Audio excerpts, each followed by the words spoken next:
But at the end of the day, sometimes I think we get caught up too much in like what our rules are, like Yeah. the chef And paradigm is. I think it messes us up here. Yeah, and like we forget like fucking people love it. Yeah. Keep giving them what they Yeah. love. But like when you taste a good dish and then you taste something that's banging, Yeah, there's a moment when you have that banging dish yeah, that's like, fuck yeah.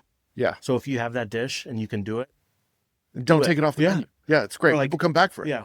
So we 3 months of the year or whatever. So that cheese is awesome there. But we actually, a cassis dish is a play on a croque with that cheese. Yeah, And now that's like our favorite dish for the new restaurant. I So love it's a I love special her foot. cheese. Yeah.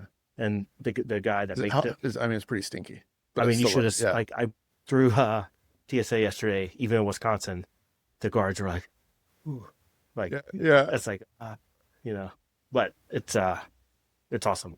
We tried this dish with Rush Creek, which is this cheese kind of like Winnemere that Jasper Hill makes. So it's wrapped in bark. It's made in like with winter milk. So it's like made in like December and January. And it's really special. So we tried it making this croque with that, and it was delicious.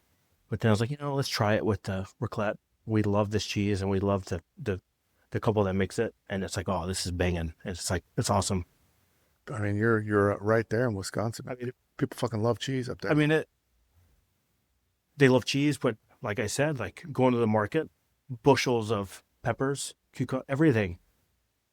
75-year-old women and couples are taking it away. Yeah, Actually, like I don't see any chefs at the markets.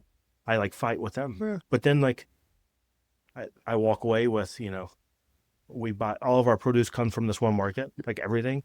And these, old Midwesterners who never probably would eat in a nice restaurant. yeah. They're like, Jerry, where's I going? And it's like Birch. Well, they come to Birch. By the way, I don't think I've ever seen a chef at the market ever. Like in my entire life, I've never bumped into another chef at a So farmer's like market. going to units, so whatever, 2008 to 2020, I went to Union Square Market. Yeah. Like that was my home. Ah, The only time I cried when I left New York was actually I said bye to Zaid from Norwich Meadows. I went and got my car. And I was like, wow, this is hot. This is tough.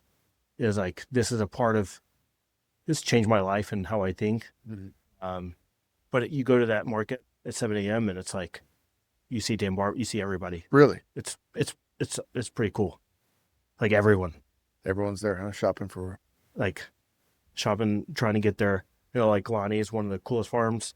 They'll have like burpless cucumbers in like March before really anything happens. Yeah, And you're like, oh, we just need those. We need some life right now.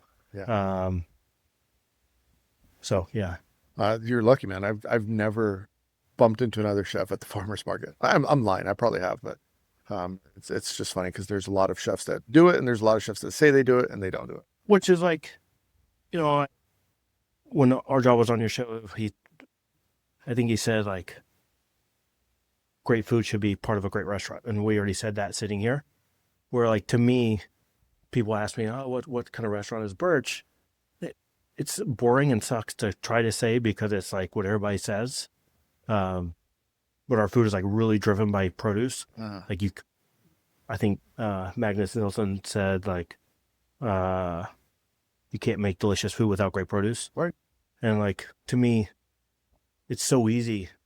It's just like, why don't people do it? And like, people don't love produce like we do, but like this tastes so much different than this. So like, why not let that help? I don't think.